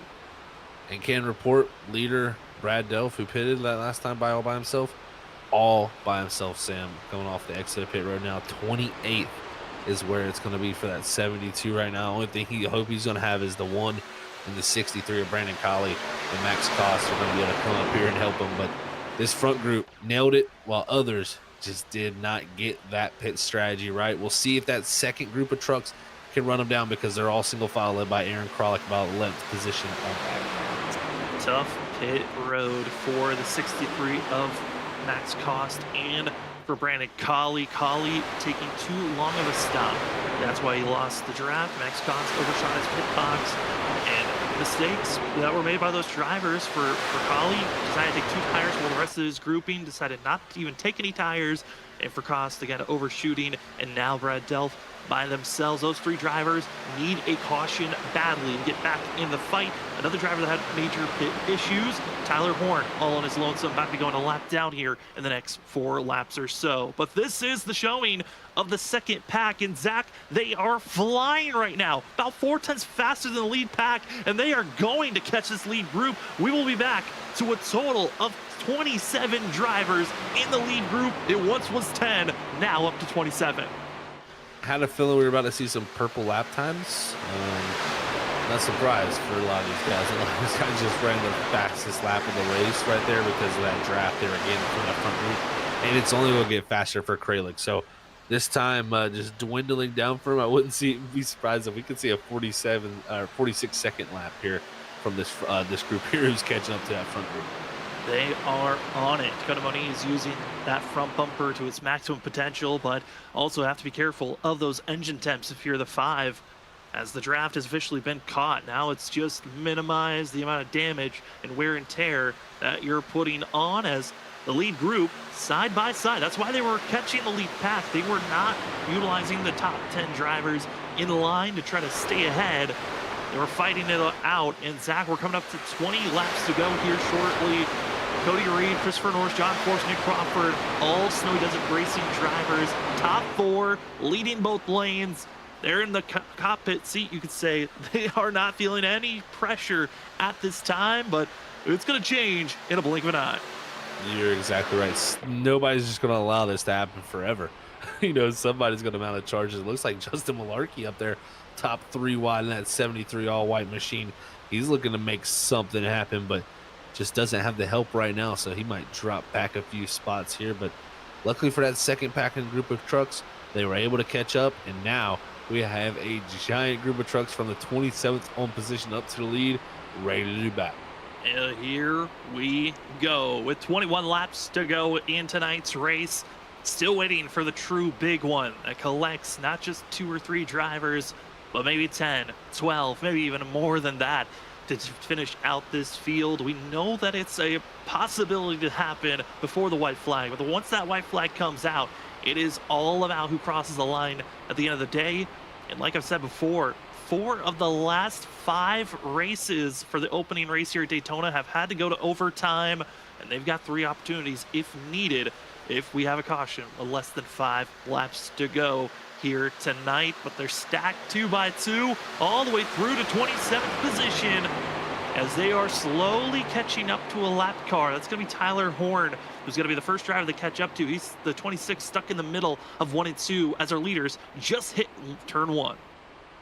Just hitting turn 1, like you said, they're going to be coming up on that lap traffic within the next lap or half of lap. So we'll see how that all shapes up. But the Snowy Desert crew, like you said, they were leading the 2 lanes, and I think that's what their strategy is. The only tough thing is when you continue to lead these 2 lanes, it leaves them kind of vulnerable with that second truck in both lanes kind of overheating. So that's why I think you see these slower times and you don't see, too much going forward here right now, is due to these 2 trucks just holding station, not really trying to pass each other, so to say. So it can cause a little bit of a stack trouble up. Oh, on the tri-oval. It's Eric Kralik in the outside wall, and it's not enough drivers going to be turned sideways, but more collected, as I believe it's going to be having the 50 machine of Samuel Gonzalez involved with that wreck. Eric Kralik heavily involved, and it was drivers trying to go 3 wide through the tri-oval, and it backfired quickly. That it did, Sam, very, very quickly. It did is Samuel Garcia, huge damage on the 50 truck. The 0-1 Aaron Kralik, of course, involved in that. And also the 4 of Curtis Preston got majorly damaged in it too, I think, putting it to the wall. So just in a blink of an eye, all that happened, and now we stay green here. These drivers all up front. No, it's probably Lumen where they're at next. And again, kind of splitting up the field just slightly. We've got ourselves Joshua Kanata fall, trying to stay attached the best that he can. Also trying to pull along Travis Everett. GT Rosari is pretty far back.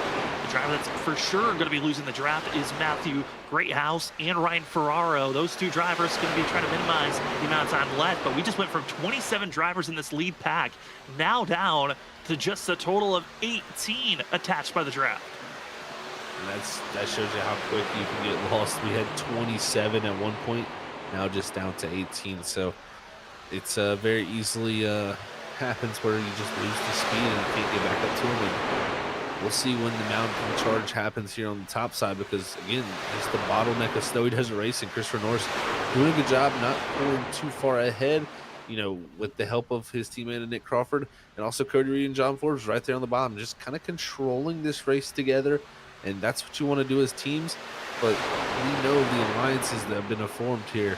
There's going to be a lot of drivers looking to poke their nose here, I think, in the next 5 to 10 laps here to try to get a little bit closer. You don't want to be too far back. That's my big point here, is if you're too far back in this situation, it kind of becomes a traffic jam, and then you got to end up being the pusher. You want to be the person who's getting pushed if you want to go win this thing. Yeah, you go from being the aggressor to just waiting for scraps if you're too far back. And we have a question in the chat: why was that not thrown as a yellow with the Aaron Kralik incident? I also collected Samuel Gonzalez and a couple of other people. Well, the reasoning why Aaron Kralik was put in the outside wall, but he was not 45 degrees, a total of over 45 degrees sideways with oncoming traffic. And when he did cut across the track and collect the 50, they were off the racing surface when they got in the wall and were wrecking, and there was no oncoming traffic. So there was no iRacing deemed that there was no reason to throw a yellow. It's one of those odd bang wrecks that sometimes get thrown, sometimes don't, but it keeps us clean and green and allows us to be in this type of racing scenario. We're 3 wide, and bouncing to the outside is going to be the 13 of Travis Everett. Being pushed by the 14 of GT Irizarry, and as Irizarry has been the driver willing to make that 3rd lane work. That is the one driver I think you can trust that could get you up front. He's done a good job so far of doing it, and right now got his teammate Travis Everett in front of him, and let's see if they can work well together. And it's just showing, like I said, only 2 trucks up here are making this work, and what the reason is because the rest of these guys are all just riding behind each other, having to lift, having to check up, while these 2 up top running wide open completely. No real checkups for them, and you'll see they'll drop back just a little bit, but then when everybody gets stacked up, they're going to have a little bit of a head of steam again. So it's just one of those things where you're having people back up and go forward. It looks like Campbell and Nine are on the apron. They're trying to get back in line. Yeah, Justin Campbell had his real freak scare for a quick moment there through the tri-oval that last lap, so decided, you know what, I don't want to be stuck 3 wide. Almost saw himself caught up in a wreck that last lap. Let's fall back, give up a little positioning, and then maybe push forward when we get closer to the end of this race. 15, let's make it 14 laps to go. It's been all snowy desert racing up front. Well, outside groove starting to find some momentum, starting to find some pace. Who else might bounce up to that third line is going to be the true question, because those two drivers, they've shown that they're able to at least stay stable. They need a third if they want to push for the lead. That is going to be the huge question. I think the problem for them, for people jumping out, is they're going to need them to jump out from behind. And right now, the first one is the 24 Ali Fonseca. He says, I've had enough of this running in line behind these snowy desert guys. I'm going up to the top, and I'm going to try to help the 13 and 14 out. And I think that's a smart decision from Ali here, just to mix up the field and try to break up this stranglehold that they've had here with this group leading both lines. Leading both lines and trying to move forward. The 24 getting on the back bumper of GT Rosari, allowing there to be a little bit more momentum, not a loss of inertia for the 14. Which allows them to go forward, but we've got a scare lap car in front of the leaders. Where will the lap car go is the true question. It's Aaron Kralik, and he drops down the apron, trying to let this pack go on by. They're 3 wide. If you had a lap car closing in, that would be a very spooky spot through the corner if the lap car decided to stay on track. That's for sure. You definitely don't want to catch him there. Aaron Kralik, though, very respectable. Just going to pull low, let the field go by, and now let everybody race it out. Because here they're going to be coming out of 4. It's only going to be 12 mirror laps to go. Sam, this is getting down to the nitty-gritty, and at some point here, push is going to come to shove. Well, there's one driver I've got circled up, more like 2. Danny Cochran, Vincent Sora. They want a little bit of vintage ISRC Truck Series action. These two drivers were back and forth for those first 5 races, the initial start of season 1. And then we'll see if they can get up front. Danny Cochran won this race back in season 1, and hoping to have his friend that's back with them as a teammate for season 6. Will the combination allow Danny Cochran to get another first race win to start the season off? Or will the two just be too far stuck back currently in that 3rd row as we're back to 3 wide racing 12? About to make it 11 laps to go. And now Justin Malarkey going to be the 3rd driver on the outside, and that's giving the help for Everett that he needs to be pushing to lead that lap with 11 laps to go. To the lead for Everett. What a job by the 13 from the push from the 14 there. They've done a great job, and Malarkey, like you said, has come up there to help. But who's going to jump with him? My question, like you said, you got Cochran, you got Sora. You know, those two dynamic duo trying to make anything happen. But they're kind of boxed in here, Sam. That's the question in my mind is, if you get boxed like they are here in the wrong timing, you're not going to be able to make a move when it comes down to the checkered flag. We're also seeing a little bit of experience versus maybe a lack of putting down pressure. That of Danny Cochran, 3rd driver in line. He's right on the back bumper. Nick Crawford in that middle groove. Now that's a danger zone because those middle drivers, they're boxed in. They've got no escape if a wreck begins around them. But Danny Cochran wanting to push that middle groove as much as he can. Well, if you look at the inside row, Tyler Dangler, who's that 3rd truck in line, there's a lot of space. All that air is not allowing John Force to get right on the back bumper of Cody Reed and really keep that nose ahead of the rest of the pack. As seeing the 6 of Justin Smith finally back out on track after waiting 30 minutes in pit road. Just trying to grab 1 or 2 positions. The drivers have already called it a night, but with 10 laps to go, this is it, Zach. It's pressure. It's looming. You know the big one's waiting, but the field's done a great job to stay 3 wide as long as they have now.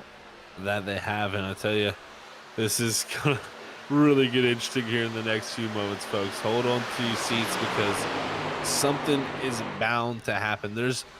It's going to be very, very hard for them to make this 10 straight laps with no issues, but it's the ISRC. This is some of the top talent they've had and some of the top drivers coming back to the series too. It's just showing how good of a night they've had so far. This racing has been excellent 3x3.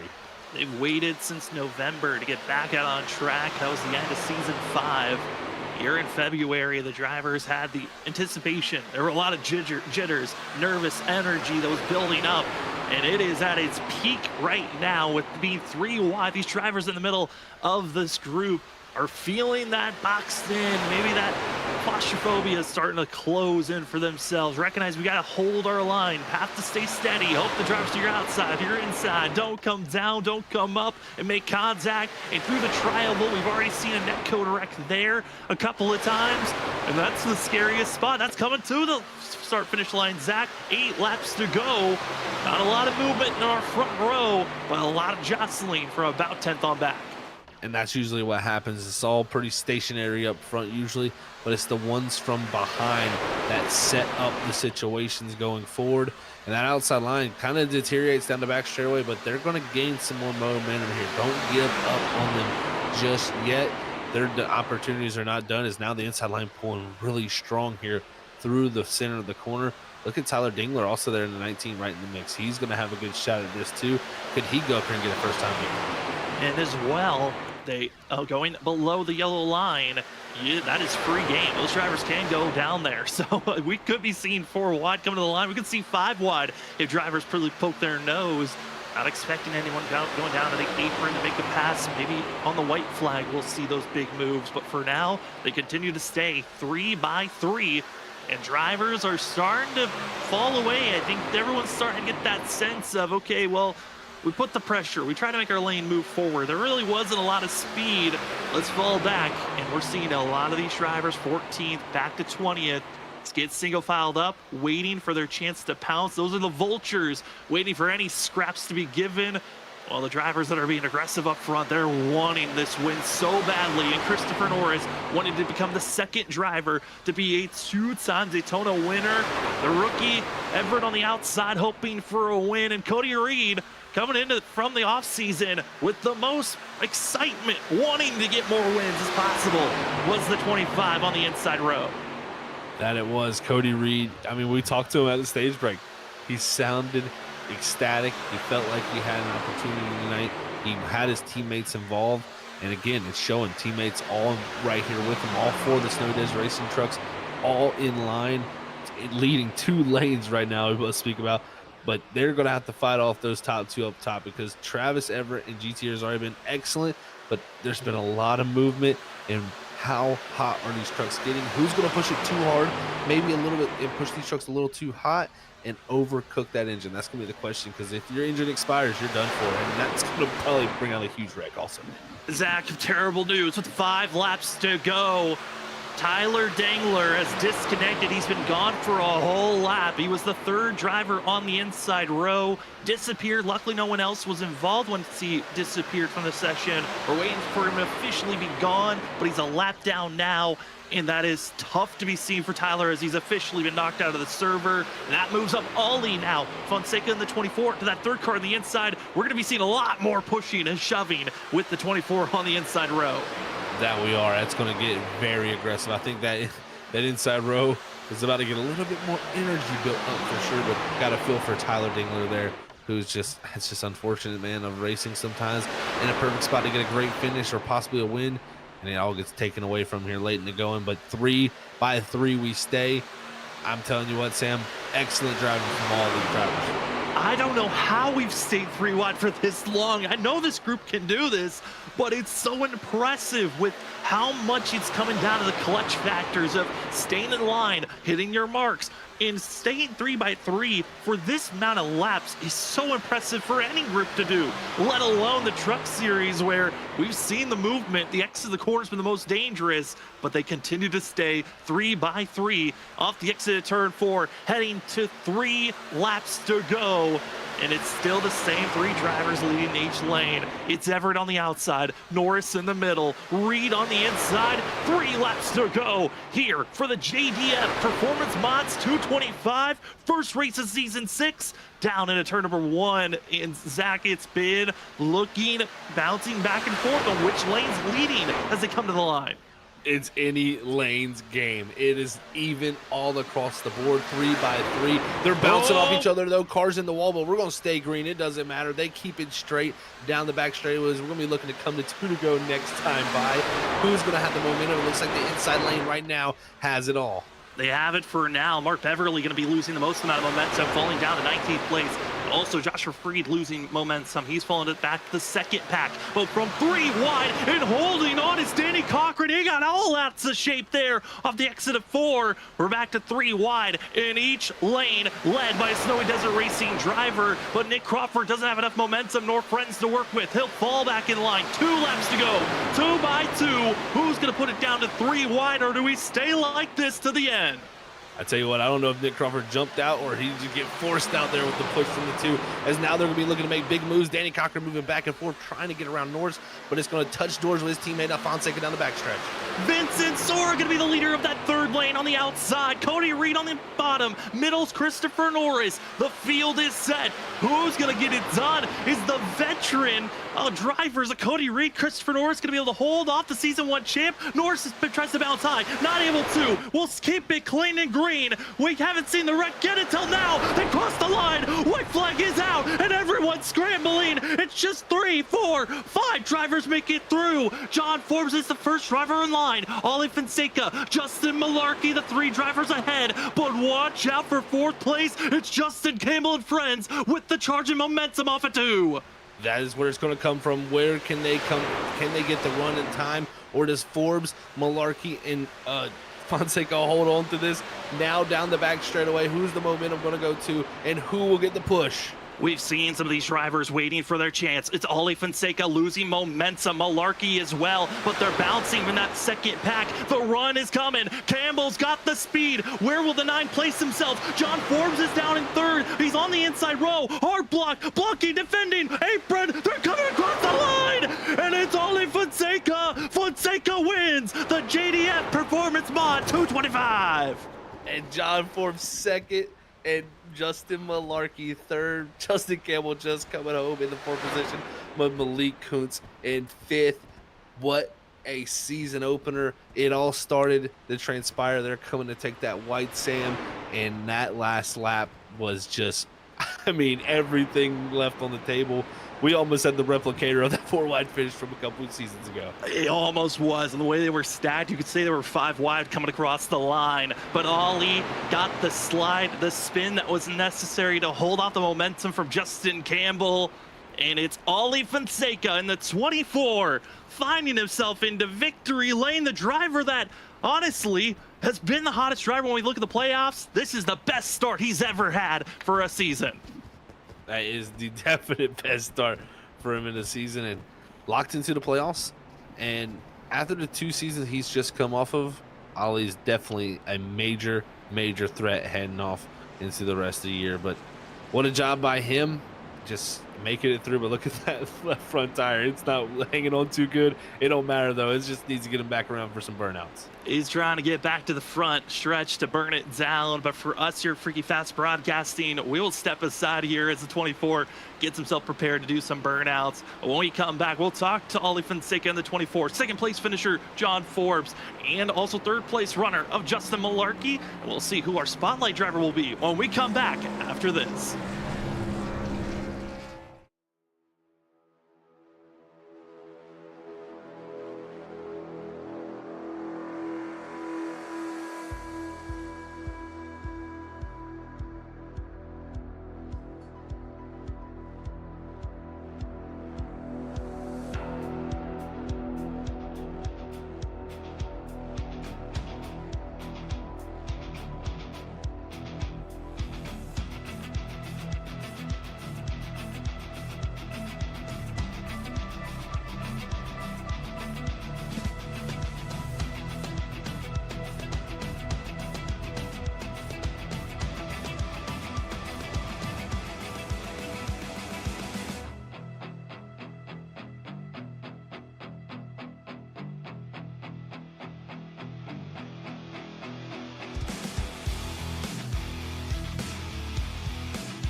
Welcome back, ladies and gentlemen, to the ISRC Larry Art Productions Truck Series. Tonight was an incredible night. We're back for Season 6 JDF Performance Mods 225. Victory goes to Ollie Fonseca on an incredible finish. Had to hold back some heavy contenders that were behind him, and then also a second pack that had a huge surge. But at the end of the day, the 24 was who crossed the line first. Ollie, it's Sam and Zach up in the booth. Congratulations. You are the first winner of Season 6. How are you feeling being a Daytona winner here in the ISRC Truck Series? Oh man, I don't even know what to say, man. There's no words to describe winning at Daytona, dude. There's nothing like it. And I haven't really had good luck in this league with the super speedways at all. And any of them that I've done, I've been up there in the closing laps, and there's always just been something, and that's just part of super speedway racing. So when you put yourself in that position enough times, you're eventually gonna have something go your way. And thankfully, I didn't get caught up in that wreck coming across the line, and I just had a run on John. I looked low, he blocked low. I swung it up high, and I had a Malarkey going with me there on the top. And from there, it was just defense and just making my rear end as wide as possible. It was an excellent job there by you, Ollie, man, to make that that rear end as wide as possible there for sure to hold on to that victory.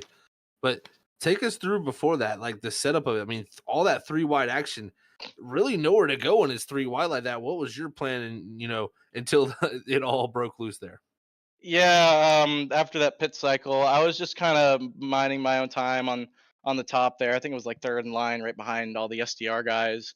And I was just trying to ride, but then all of a sudden I think it was Everett and GT on the third lane there, and I pulled out, and I thought, they had a lot of momentum. They kept staying there, so as soon as I pulled out, I thought we'd be able to go to the front, and we just started falling back all of a sudden. So I went back to the middle, and I rode there and just kept losing ground, and finally found a spot on the bottom while we were three wide. It felt like the safest place to be, and thankfully that's where I was. But yeah, it's just tough when you're bottlenecked like that and you really can't go anywhere. The only thing you can do is just try to put yourself in a safe position, because something is more than likely to happen there at the front with them racing that hard for the win. So um, I would say there might be a little luck involved in that, but at the end of the day, we got the job done, which is pretty freaking awesome. Yeah, you did. You certainly did get the job done. Winner of the first race of the season, meaning if you're in the top 25, comes the end of the regular season, that win automatically puts you in the playoffs. Ollie, how does that make you feel knowing, okay, I've got this safety net now. Now all from here, it's just get those playoff bonus points for the rest of the season. Yeah, I mean, the goal hasn't changed. I mean, it's nice to have that insurance to lie on, those 5 extra points, but we still got more races to win. And my teammates, I'm sure are more than ready, to kick this season off. I got a brand new team, me, Mason Cassidy, Justin Campbell, and LeVar Scott. I just want to thank them for joining and making this thing happen. And what a way to kick off the new season with a brand new team. An absolute incredible way to start things off. Well, Ollie, before we officially let you go, the floor is now yours for any more shout outs. Yeah, again, just I've got to thank my teammates. Unfortunately, Mason wasn't able to run tonight. He got stuck on a flight from his little vacation in New York. So hopefully, when he lands, he'll get to see this. It's pretty cool. He told me he's going to be watching. Got to thank my parents and all my family members that watch me race on Mondays. It's been a while, and they've missed it just as much as I have, to be honest with you. It gives me something to look forward to on Mondays now. So that's awesome. Got to thank some of the guys at the shop actually from Rev that we're watching today. It's pretty cool having some of the guys I'm working with race with me in this league. It gives this guys something to talk about the shop, and it's just a cool thing to do. And of course Brandon for spotting, crew chiefing with me. He does an amazing job, and he put me in the best positions he could have all night long, and just kept me from trying to be overzealous and make up more spots than what I really needed. So thank you for him. And yeah, just you guys for putting this thing on, and the ISRC for coming back, man. This is why we're here. This is why we do it. So let's go win some more races. The hiatus is over, and from November to February, we've been waiting for racing action, and the first winner for Season 6 going to be the 24 of Ollie Fonseca. Ollie, congratulations. Enjoy this, and good luck next week when we head to Auto Club. Thank you, Sam. Well, from victory lane, we go down to second place, where we get to talk and chat to the 11 of John Forbes. John, it's Sam and Zach up in the booth, coming off of a pretty long break, but you are last season's champion, and now you come away with second place here to start season 6 off. Man, how are you feeling after your team's performance here tonight? Yeah, I wish that wreck didn't happen for sure. Snowy Desert, we definitely had it locked down. And once again, just like Talladega last year, got through the wreck, and unfortunately, I was pretty much the only one that got through.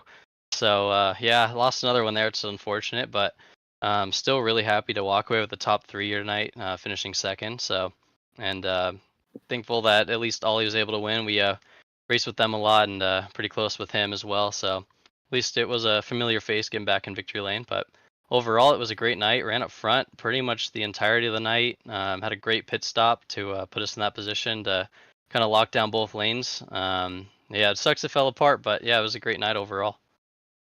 That it really was, John. You guys, excellent teamwork. They're working all the way down to the end there at Snowy Desert. But man, coming off a championship season like last one, how does it feel to start off with a second place finish, just knowing you're kind of starting back off on that right foot again?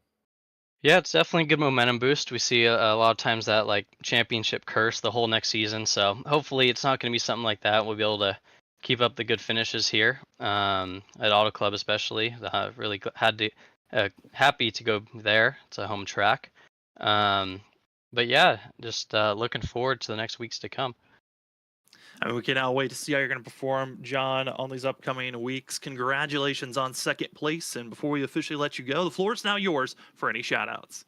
Yeah, just want to thank JDF Performance Mods. We sponsored the race tonight, so that was really cool to put the name on it and have a good showing for the brand out there.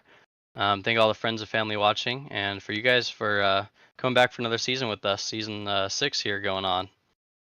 It's crazy that season 6 is upon us, but a great way to start. Congratulations again on second, John, and good luck next week at Auto Club. Thank you, guys. Well, as we move from second place, we go down to third.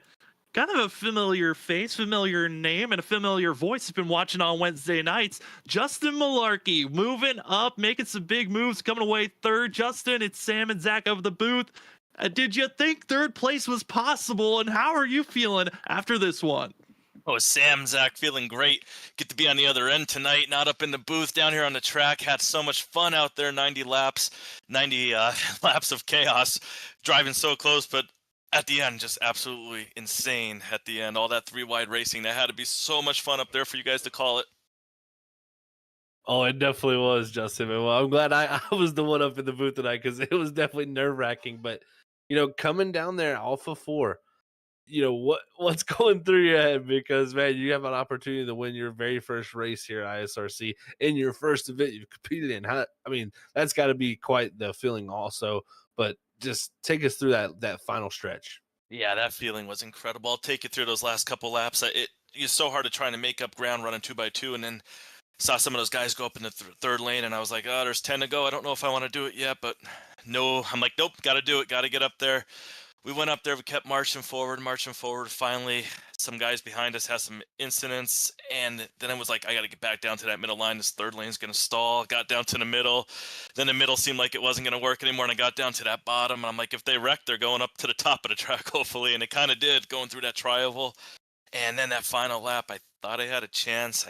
It was pretty much the 3 of us, and there was 4 cars back. I'm like, we can't let them catch us with the head of steam. So I was trying to stay single file for a little bit on that back straightaway before we made a move. But then, John, I saw him go to the outside. I stayed low. Ollie went to the outside to block. I went up high. John went back low. It was crazy, but almost got to the quarter panel of the 24. Just could not get to the outside. I thought if I did, maybe I would have had a chance. But hey, third is great, so it'll be fun now. Next week, go to Auto Club and not have to worry too much, hopefully. Well, talking about Auto Club next week, how are you feeling about going to Auto Club? Then we have Watkins Glen and Richmond, the next 3 races on the schedule. Any one of those that, circled up to your can't wait to race at, or any of them you're kind of nervous to go to? Auto Club, I can't wait because just got to watch it last week with you guys at the Wednesday Night League WSSR, and that was fabulous racing at Auto Club. I'm imagining tonight's going to be next week will be equally as fun. This league, first time ever even finding out anything about it, racing with those guys. They were so clean. I couldn't believe that there was just really no incidents, really. The race was so quiet. I know there's a couple single car spins, it was pretty cool that there was no caution. Actually, it kind of kept the rhythm going versus stacking everyone up and getting everything antsy. I kind of like that. Not sure if that's normal or if that's just maybe they were single car spins, but really appreciate it. The race staying green like that. But yeah, next week Auto Club, cannot wait. Can't wait for it either. Well, Justin, before we officially let you go, the floor's now yours for any shout outs. All right, we got to go freaky fast. I know the two of you up there are having fun. I have a new appreciation for broadcasting. It's so challenging and fun. And obviously, Robert there doing some awesome production shots, I'm sure, of all this crazy driving. And then I got to give a shout out to my sister, Jamie. She's dying probably in the comments, I'm sure, commenting to you guys. She probably wants to shout out my brother, Artie, my parents. I know they're definitely watching. They're looking forward. They're so glad I'm back on Freaky Fast because you guys are the best. And this new ISRC league, going to put on truck racing all year. Going to be fun. Well, we're happy to have you, Justin, out there on track. Congratulations on third. Enjoy it, and good luck next week at Auto Club. We'll see ya. Well, as we move from third place, I think we might have our spotlight driver. Going to be sixth place finisher, Jesse Thornock. We'll see if we can cue him in here. Jesse, it's Sam and Zach up in the booth. You got us? We'll see if we can cue up Jesse one more time. Jesse Thornock in the 20 machine. It's Sam and Zach up in the booth here at Freaky Fast. You got us? Believe Jesse might be having some mic issues, but Jesse Thornock having one of his best finishes this season, and crazy to look at how we saw these drivers bouncing around Zach here tonight. But Jesse, his previous best finish was 8th tonight. Gonna get his best finish of 6th. Those times he finished at 8th 2 times, back in season 1 at Talladega and then in season 4 at Kansas. And Jesse, one of the drivers that we're excited to see how well he's going to evolve throughout tonight. But man, what a race we got to see here this evening. Again, sadly not able to talk with Jesse Thornock here tonight, as we'll switch ourselves over to taking a look at our unofficial results here this evening. I know there was a lot of bouncing around, and drivers were hoping to get some penalties moved away. I think they might be changing, but on where Matthew Greathouse is going to go, there was a little bit of complications when he exited after crossing the line. That might be giving a penalty to the 51. He's hoping to get that negated and changed, and that might be changed as we go into next week's race. But for tonight, it's Ollie Fonseca at the top of the board for the 24, winning the first race of season 6 for the JDF Performance Mods 225. John Forbes coming off his championship last season, going to be starting in 2nd. Justin Malarkey 3rd. 4th goes to Justin Campbell. Noah Steele 5th. Jesse Thornock going to be in 6th. Dakota Moniz 7th. 8th goes to Mark Beverly. 9th place goes to Danny Cochran, and Vincent Sora back after his championship season in season 1. Took a few seasons off. He's back for season 6. Going to be finishing out in 10th. Again, unofficial results that these drivers have. That it is, Sam. Yeah, looking at these unofficial results, like you said, they might change a little bit, but I looked at someone like a Cody Reed back in 20th, and Nick Crawford in 22nd. They were sitting there, front and center of this field, and just shows you how things can slip away in just a mere 2 laps. And you can go from sitting in a top 5 position to be outside the top 20 and really being like, man, that night didn't turn out to be as good as I was hoping. So it's very tough, but you always got the next weeks to bounce back, and I think that's what a lot of these guys near the end of this leaderboard right here are going to be trying to do for sure. Trying to get themselves prepared as super speedway racing is now out of the way. It is all moving on from here to see how the drivers are going to be setting up Auto Club, Watkins Glen, Richmond, Legacy Phoenix. This schedule, Zach, is so different from what a traditional racing series is going to be having for themselves, but it certainly is going to be setting up for this rest of the season. As we take a look here, it's going to be a fun schedule to look at on who's going to be setting up until we get to the end of the season at Atlanta Super Speedway for these drivers. Yeah, I gotta agree with you. The Legacy Phoenix one, I definitely got circled. Also, in fact, we're going to Milwaukee Mile. That's cool to see they did that before here. But the go back to Lime Rock Park, I think you mentioned that way earlier.